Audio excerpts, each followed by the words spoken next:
Momento de esperanza con el Padre Manuel. 9 de enero, sábado de la segunda semana de Navidad, feria después de la Epifanía del Señor. Oremos con el Salmo 71.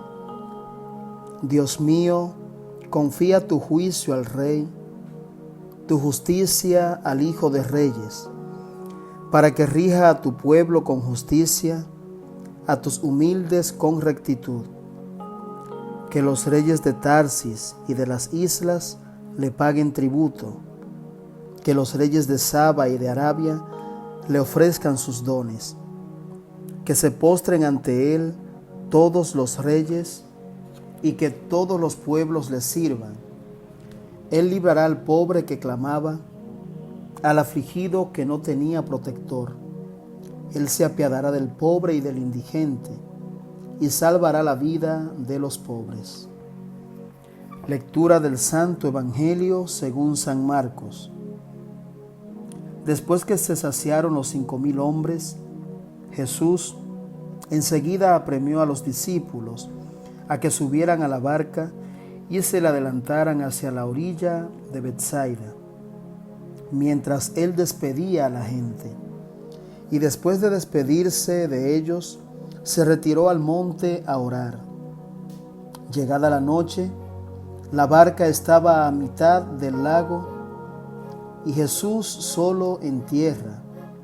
Viendo el trabajo con que remaban, porque tenían viento contrario, a eso de la madrugada, va hacia ellos andando sobre el lago e hizo ademán de pasar de largo.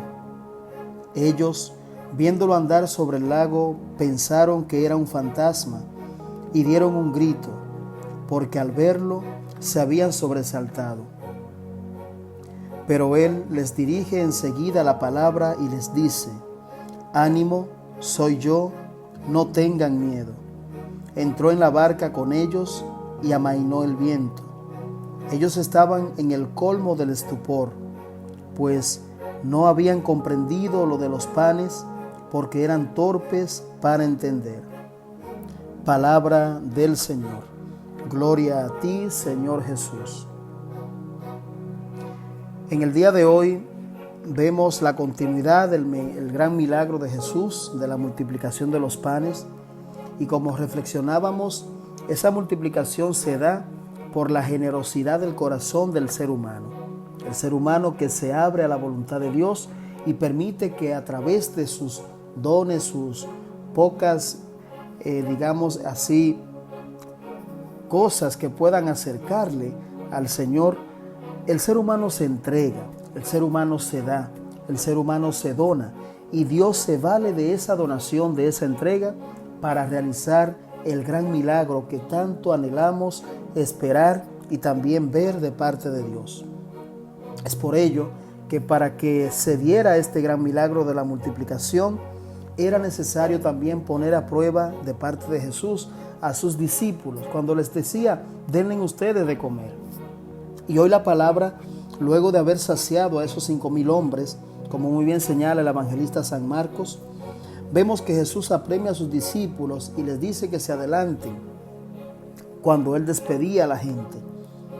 Y en este momento se da un encuentro de Jesús con su Padre Dios en la oración. Dice la palabra que después de despedirse de ellos, él se retiró al monte a orar.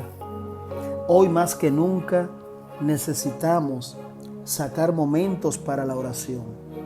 Hoy más que nunca debemos apartarnos del bullicio para poder así nosotros hablar con Dios y escuchar a Dios. Se da otra manifestación de parte de Jesús con sus discípulos, y es que va hacia ellos caminando sobre el lago. Y esto es algo que todavía ellos no habían entendido bien, lo que era el milagro de la multiplicación de los panes, y ya luego ven esta manifestación de él caminando sobre el agua hacia ellos. ¿Cuántas cosas nos puede mostrar Jesús si creemos, si confiamos en él, si tenemos fe?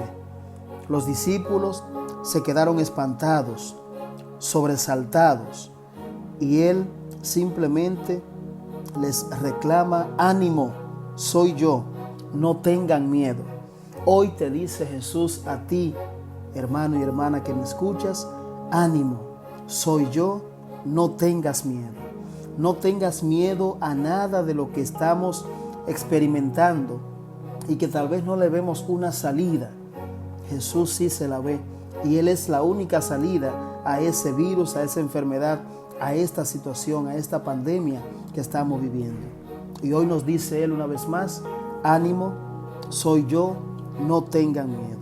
De esta manera, dejemos a Jesús entrar en la barca de nuestra vida, así como Él entró en la barca de los discípulos, que entre a nosotros y que de verdad nos anime siempre la presencia de Jesús para confiar, para seguir firmes la palabra y la voluntad de Dios. Ese ánimo, no tengan miedo, debe resonar en todo este día para que podamos entender que no estamos solos, que contamos con un Dios verdaderamente bueno y misericordioso. Oremos. Luego de leer esta palabra y meditar, demos gracias al Señor por su inmenso amor por nosotros. Gracias por tranquilizar nuestros temores con la fuerza de su amor y su gracia, por darnos seguridad y confianza para seguir así remando en esta vida. Te lo pedimos a ti, Señor, que vives y reinas por los siglos de los siglos. Amén. Y la bendición de Dios Todopoderoso, Padre, Hijo y Espíritu Santo, descienda sobre ti y toda tu familia y te acompañen siempre. Amén.